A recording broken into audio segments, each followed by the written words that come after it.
Nous passons à présent à la question de M. Gaëtan van Guatsenoven concernant l'implication éventuelle de la tutelle à la suite de la récente suspension d'un secrétaire général de CPS. Question adressée à M. Marron et Mme Van den Braght. Je pense que c'est M. Marron qui répondra. Je vous remercie, Monsieur le ministre. Le 2 décembre dernier, pour être exact, la secrétaire générale du CPS de Saint-Josse a été suspendue suite, semble-t-il, à une décision prise, paraît-il, unilatéralement de sa part, de fermer durant plusieurs jours le CPS pour récupérer du retard dans le cadre du paiement des sommes dues aux allocataires. Le bourgmestre de la commune a reconnu que fermer un CPS en plein hiver était grave. L'opposition a en effet pointé ces difficultés. Elle a considéré que la suspension n'était pas la réponse adéquate. Elle a demandé donc la mise sous tutelle du CPS de Saint-Josse. Et donc on voit que la tension est à son comble au sein de l'institution. Avez-vous, Monsieur le ministre, reçu cette demande de mise sous tutelle? Avez-vous pris en compte cette demande? Allez-vous la suivre?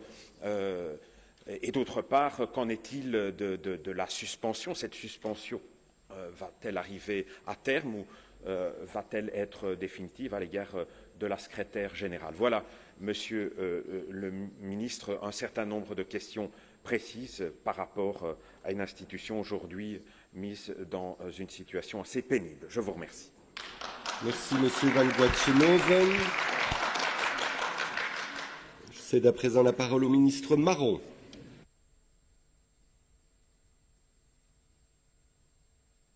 Merci, Monsieur le Président. Merci, Monsieur Van Guatsenoven, pour votre question. Alors oui, la situation au CPS de Saint-Josse semble très hautement problématique.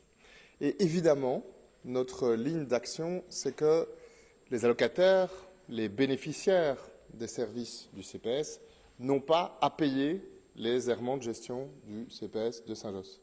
C'est évident.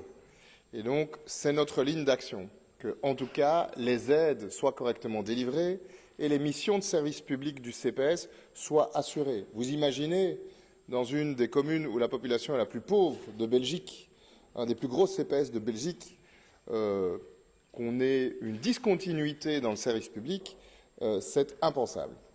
En ce qui concerne les questions précises que vous avez posées sur la mise sous tutelle, les suspensions, etc., très franchement, ces sujets sont à l'instruction pour le moment à Bruxelles Pouvoirs locaux.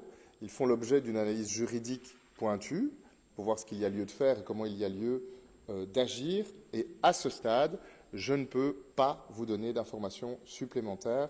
J'attends moi-même le bout de l'instruction de la part de Bruxelles Pouvoirs locaux. Merci, Monsieur Marron.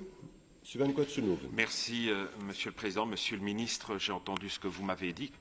Et vous reconnaissez évidemment la gravité des faits en tant qu'ancien président de CPS.